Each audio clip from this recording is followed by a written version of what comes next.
সাবধান, জীব বেশি বাড়াবেন না। জীব কাটতে জানে ছাত্র সমাজ, কেটে দেব একবারে জীব। ছাত্র সমাজের বিরুদ্ধে যাবেন না, সাধারণ আপামর জনতার বিরুদ্ধে যাবেন না।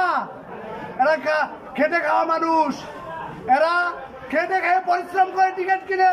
আমি মহিউদ্দিন রনি, পড়াশোনা করছি ঢাকা বিশ্ববিদ্যালয়ের theatre and performance studies department. আমি যেই সিটটা বুক করেছি উনি বলেছে যে সার্ভারের ফল্ট, এই সিটটা আর দেওয়া যাবে না। সে আমারই চোখের সামনে আমারই বুক করার সিট 680 টাকার সিট উনি 1200 টাকায় বিক্রি করে দিলেন।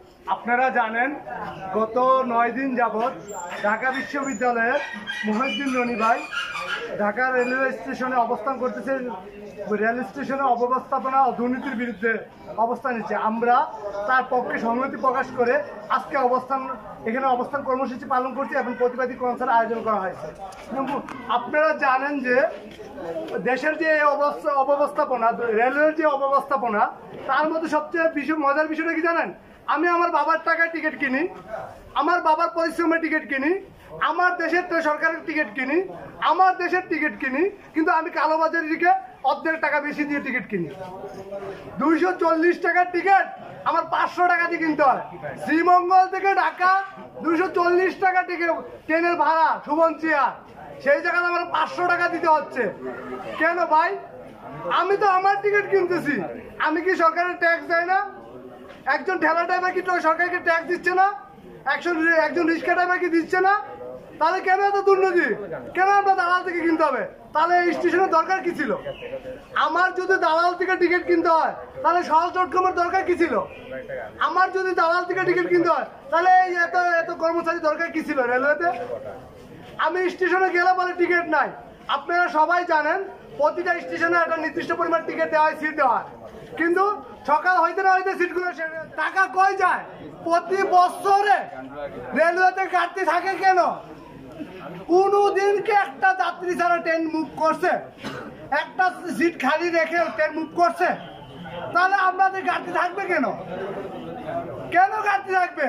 আপনারা দুর্নীতি করেন, আপনারা খান, আপনারা মেরে দিচ্ছেন, তাহলে ছাড়েন। আপনারা দায়িত্ব না পারলে ছেড়ে দেন, যেভাবে আছে এইভাবে চলুন।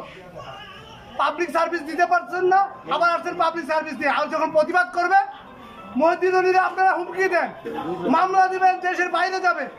ভাই আমার দেশ, দায়িত্ব আমার, আমি আমার দেশ রক্ষা করব। আমি দুর্নীতির বিরুদ্ধে কথা বলবো, তাহলে আমার বিরুদ্ধে কেন মামলা হবে?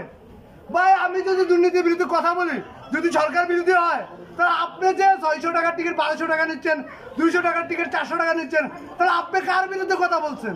সরকারের বিরুদ্ধে কথা বলছেন? ভাই আপনারা দুর্নীতি করেন, আমাদের হয়রানি করেন, সবকিছু আপনাদের পক্ষে। কেন আপনাদের এত বড় সিন্ডিকেট?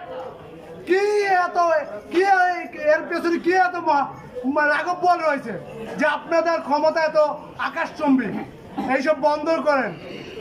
আপনারা জানেন না দুর্নীতির বিরুদ্ধে বাংলার প্রতিটা মানুষ সোচ্চার। আপনারা আমাদের দমায় রাখতে পারবেন না। মহিউদ্দিন রনি একজন না, সারা বাংলাদেশ এখন মহিউদ্দিন রনির পক্ষে। আপনাদের কোনো হুমকি দুমকি আর অশালীন গালাগালি আমাদের ভাই বোনদের প্রতি সাবধান। জীব বেশি বাড়াবেন না। জীব কাটতে জানে ছাত্র সমাজ, কেটে দেব একবারে জীব। ছাত্র সমাজের বিরুদ্ধে যাবেন না, সাধারণ আপামর জনতার বিরুদ্ধে যাবেন না। এরা খেটে খাওয়া মানুষ, এরা খেটে খেয়ে পরিশ্রম করে টিকিট কিনে, আপনারা দেওয়ার জন্য না। আমরা মহিউদ্দিন রনি ভাইয়ের পক্ষে সংহতি প্রকাশ করে আজকের অবস্থান কর্মসূচি শ্রীমঙ্গল রেল দিয়ে সবাই যাত্রী সাধারণ যাতায়াত করি। তখন দেখা যাচ্ছে কি রেলওয়েতে কিছু তৃতীয় লিঙ্গের পাবলিক উঠে, যাদের আমরা সম্মান করি। তৃতীয় লিঙ্গে আমাদেরই একটা অংশ, আমরা তাদের মন থেকে সম্মান করি, শ্রদ্ধা করি। কিন্তু ভাই কেন আমাদের মান সম্মান হানি হবে?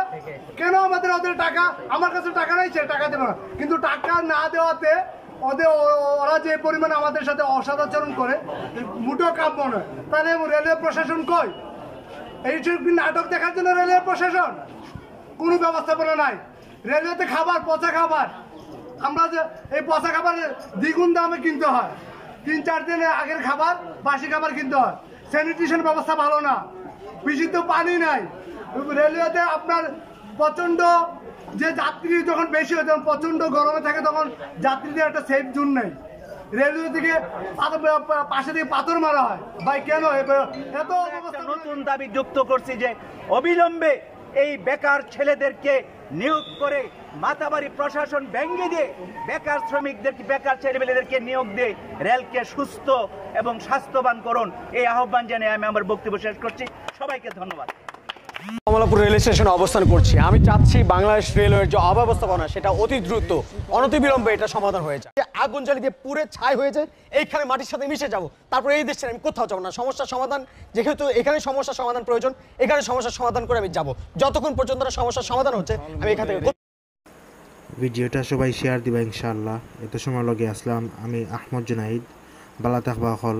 আসসালামু আলাইকুম রহমতুল্লাহ।